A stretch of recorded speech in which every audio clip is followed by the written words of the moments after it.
Hi there, folks, and hello from Tilly as well. It's book review time, and I've got a good one for you today. I have been reading the Joanne Harris book, published in 2005, and the book is Gentlemen and Players. Now, Joanne Harris is well known for writing chocolat, as I'm sure you probably know, and it's two sequels. The one I really love is The Lollipop Shoes.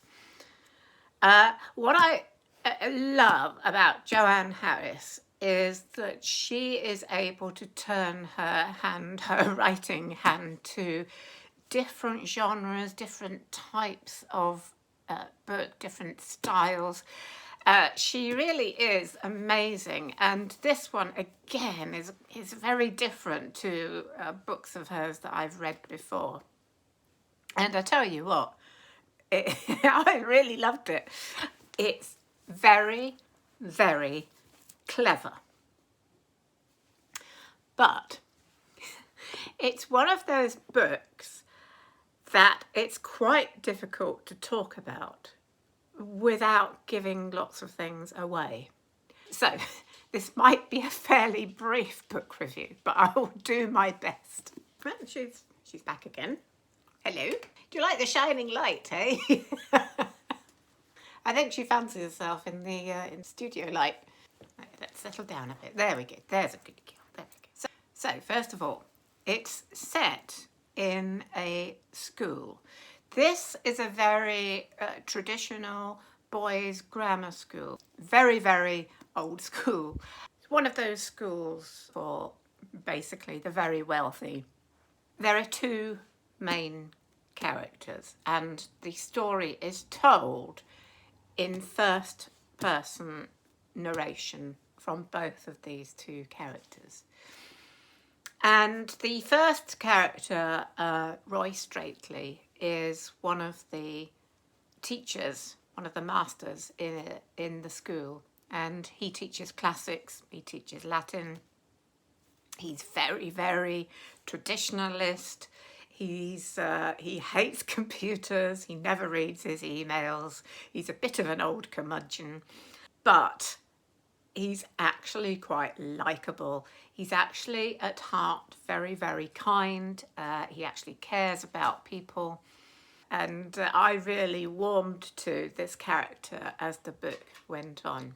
The other character we see a lot in flashbacks, but this character has borne a resentment from early childhood. They were a child who had to go to the not so wealthy state secondary school, but living on the boundaries of the lovely wealthy St Oswald's school, but not allowed to even go through those boundaries.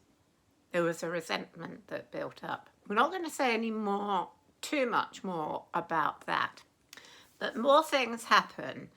We see a lot of that childhood and teenage years in flashbacks. And the main part of the story, yes, what? Come on. The main part of the story starts in September at the beginning of the school year. And the story progresses right through to November. So it's a really good book to read at this time of the year, and it covers Halloween and Guy Fawkes Night. So we see the school year starting through the eyes of Roy Straightley. But unbeknownst to him and all the other masters, who are all also well described, always a little bit of difficulty, I find, when there's a lot of characters, especially at the beginning of a novel, to get your head around. It's not too difficult. She does describe them all very well.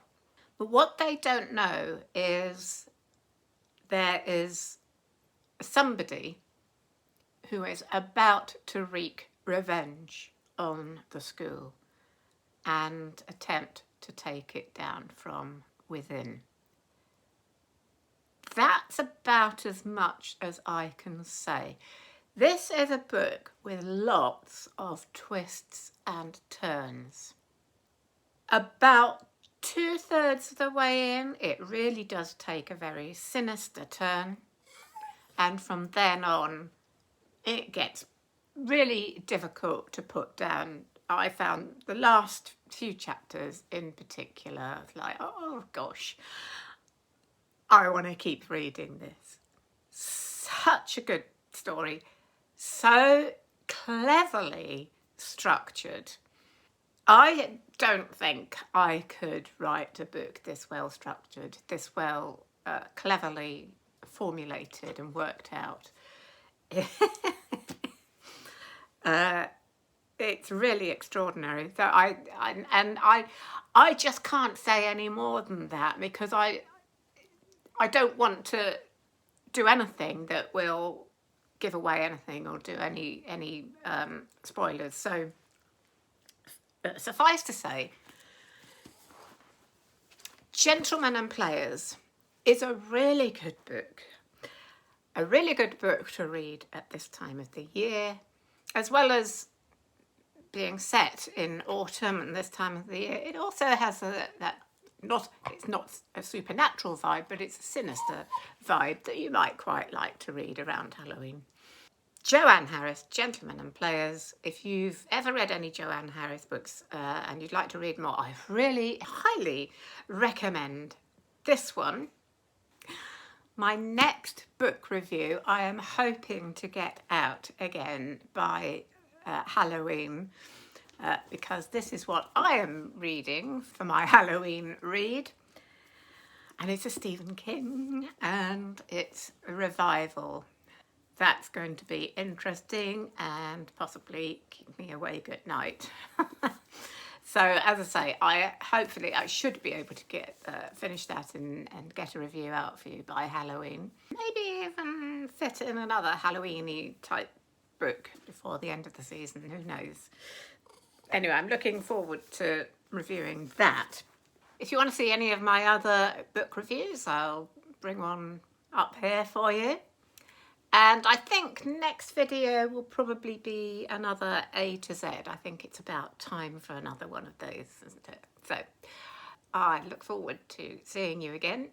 Do please comment. If you love Joanne Harris books too, do please comment. And if you've read Gentlemen and Players, also comment, but no spoilers, please. And thank you very much for watching, as usual. Come on, Tilly. Yeah. So there we go, from me and Tilly. See you again very soon. Bye for now.